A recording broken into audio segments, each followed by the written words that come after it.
जय श्री राम। कैसे हैं आप सब? बढ़िया, कुशल मंगल। प्रभु श्री सीताराम जी से निवेदन है कि सबके जीवन में शुभ बना रहे, मंगल होता रहे और आप सब ऐसे धर्म कर्म से और ईश्वर के आदेश निर्देश संदेश से जुड़े रहें।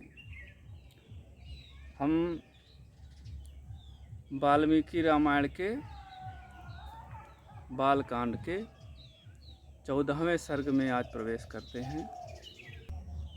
21 खंभे गड़े हुए थे और उनकी ऊंचाई भी एक विधिवत निश्चित होती है, उन ऊंचाई के अनुसार थे। सब में कपड़े लपेटे हुए थे। आच्छादितास्ते वसोभिः पुष्पगंधैश्च पूजिताः। उनमें कपड़े लपेटे हुए थे, फूल उन पे लपेटे गए थे ताकि वो सुगंधित रहें, उनके सुगंध से सुगंधित हो रहे थे। और वे सारे खंभे ऐसे दिख रहे थे जैसे आकाश में सप्तऋषि दिखते हैं। और जो ईंटें लगनी चाहिए थी वो भी बहुत नाप तोल करके बिल्कुल एग्जैक्ट लगी हुई थी। जितना ऋषियों ने जिन जलचरों को, घोड़ों को, हाथियों को, ये जितने जीव जंतु ऋषि ने बताए थे वो सब लाए गए और जहाँ पे उनको लगाना था वहाँ पे उनको लगा करके व्यवस्थित कर दिया गया था। पशूनां 300 तत्र यूपेषु नियतं तदा। 300 पशु लगे थे और जिस खंभे में जिसको बांधना था वो वहीं पे बंधे हुए थे।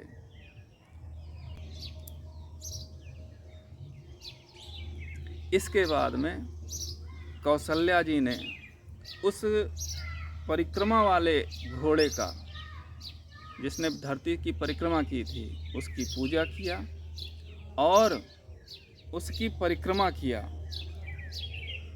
इसके साथ में 3 तलवारों से उस घोड़े का स्पर्श किया।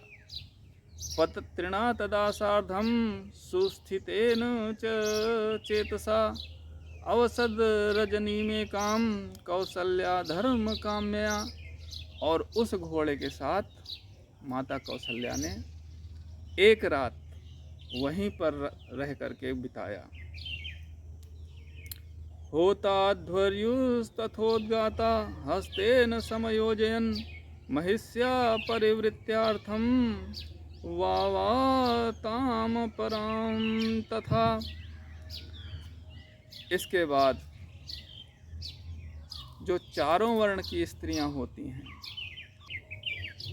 इन चारों वर्ण की स्त्रियों से उस घोड़े का स्पर्श कराया।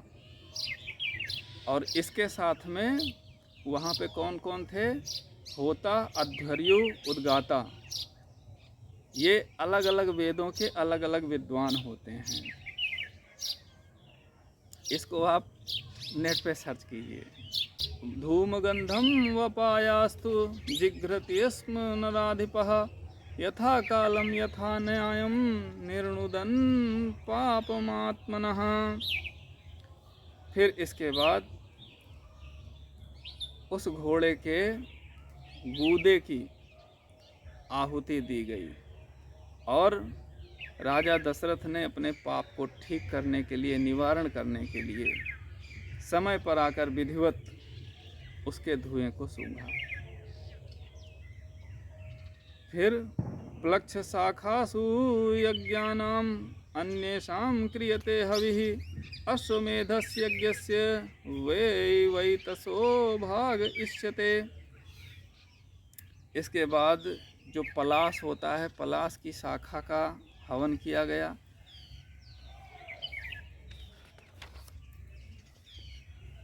जैसा विधान किया गया है उस प्रकार से विधान किया गया। और त्रयोः अश्वमेधः संख्यातः कल्पसूत्रेण ब्राह्मणैः चतुष्टोमं महास्तस्य प्रथमं परिकल्पितम्। अश्वमेध यज्ञ वास्तव में कई सारे यज्ञों का एक समूह है। उसमें वाल्मीकि जी बता रहे हैं कि पहले जो होता है उसे अग्निष्टोम कहा जाता है, ठीक है। द्वितीय दिवस जो हवन होती है उसको उक्त नाम दिया गया है, और तीसरे दिन जो सवन होता है उसे अतिरात्र कहते हैं। तो यह सारे हवन जैसे जैसे ऋषिगण आदेश दे रहे थे, सारे क्रियाएं विधिवत महाराज दशरथ कर रहे थे, और उनको वो सारे सामान उपलब्ध किए जा रहे थे।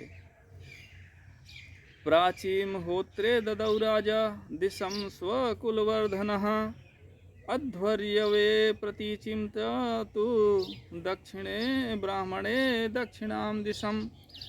अब इसके बाद जब यज्ञ पूरी हो गई, तब अपने कुल के बढ़ने के लिए महाराज दशरथ ने प्राची होत्रे ददौ, पूर्व दिशा होताओं को दे दिया कि आप पूर्व दिशा में मेरा जितना राज्य है ये सब आप ले लो। अध्वर्यवे प्रतीचिम तु, जो अध्वर्यु थे उनको पश्चिम दिशा दे दिया, और जो अन्य ब्राह्मण थे उनको दक्षिण दिशा दे दिया। और उद्गाते तु तथोदीचीम दक्षिण पैसा विनिर्मिता अश्वमेधे महायज्ञे स्वयंभू विहिते पुरा। स्वयंभू भगवान ब्रह्मा ने जिस प्रकार से यज्ञ का विधान किया था, उसी प्रकार से यज्ञ करने के बाद उद्गाता को उत्तर दिशा में जितना राज्य था वो सारा सौंप दिया, ताकि यह यज्ञ विधिवत पूर्ण हो जाए। इस प्रकार से महाराज दशरथ ने सभी यज्ञ कराने वाले पंडितों को दक्षिणा दी। क्रतुं समाप्य तु तदा न्यायतः पुरुषसभः ऋत्विभ्यो हि ददौ राजा धरां ताम कुलवर्धनः। अपने कुल के उत्तराधिकारी के लिए, कुल के बढ़ने के लिए महाराज दशरथ ने वो पूरी धरती जितना उनके राज्य में, उनके शासन में थी, वो सारी धरती ऋत्विजों को दे दी। ऋत्विज कहते हैं जो ऋग्वेद के ज्ञानी विद्वान होते हैं, उनको ऋत्विज कहते हैं। और होता क्या है, लोग दान दे करके बड़े दुखी से हो जाते हैं कि यार बहुत ज़्यादा दे दिया, तो मेरे पास कुछ नहीं बचा। लेकिन महाराज दशरथ एवं दत्वा प्रशिष्टो भूत, यह सब दे करके महाराज दशरथ को बड़ा सुकून मिला, बड़ी खुशी मिली। ऋत्विजों ने कहा कि महाराज अब आपके सारे पाप खत्म हो गए। तब एक वाल्मीकि जी दे रहे हैं कि रात्रि के समय में कोई एक ब्राह्मण आ गया और वो महाराज दशरथ से कहने लगा कि महाराज हमको भी कुछ दान दीजिए। तो महाराज दशरथ ने उससे कहा कि आपको जितनी गौवें चाहिए, जो चाहिए आप ले लो। मणिरत्नम सुवर्णम वा गावो यद्वा समुद्यतम तत्प्रयच्छ नृपश्रेष्ठ धरण्याना प्रयोजनम। इन पंडित जी महाराज को, ब्राह्मण देवता को जो चाहिए, मणि, सुवर्ण, गाय, धरती, जितना चाहिए इनको दे दो। इनको किसी प्रकार का कष्ट नहीं होना चाहिए। इस प्रकार से सभी को संतुष्ट करने के बाद महाराज दशरथ ने सबको दक्षिणा दिया। अब इसके बाद जितने भी ब्राह्मण थे उन सब ने सत्कार पूर्वक, सम्मान पूर्वक जो राज्य मिला था उस राज्य को महाराज दशरथ को कहा कि महाराज हम ब्राह्मण हैं, हम राजकाज नहीं करना जानते हैं, राज आप रखिए, हमें इसके बदले में जो आप खुशी से दक्षिणा दे देंगे वो हमें स्वीकार होगी। तो महाराज दशरथ ने फिर उनको रत्न के रूप में धन, गाय और भूमि, जो जिसकी इच्छा थी उसके अनुसार बहुत सारा दक्षिणा दिया। वह सारी दक्षिणा सारे ब्राह्मण ले जा करके गुरुदेव वशिष्ठ के चरणों में और ऋषि श्रृंगी के चरणों में रख दिए कि गुरुवर, मुनिवर, हमको यह दक्षिणा प्राप्त हुई है, अब यह सब आपको समर्पित है।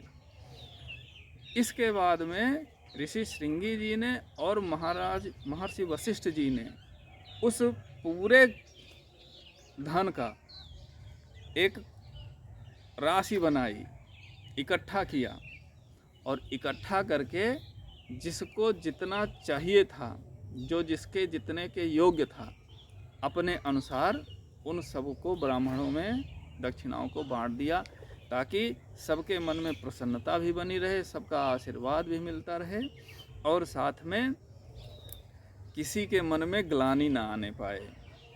तथेति च स राजानम उवाच द्विजसत्तमः भविष्यन्ति सुता राजन्श्चत्वारास्ते कुलोद्वहाः। इसके बाद महाराज दशरथ ने ऋषि श्रृंगी जी को प्रणाम किया और ऋषि श्रृंगी जी ने खुश होकर के महाराज दशरथ को आशीर्वाद दिया कि आप जैसा चाहते हैं, जैसे आपके मन में इच्छा है, वह इच्छा आपकी पूरी होगी और आपको 4 पुत्र प्राप्त होंगे।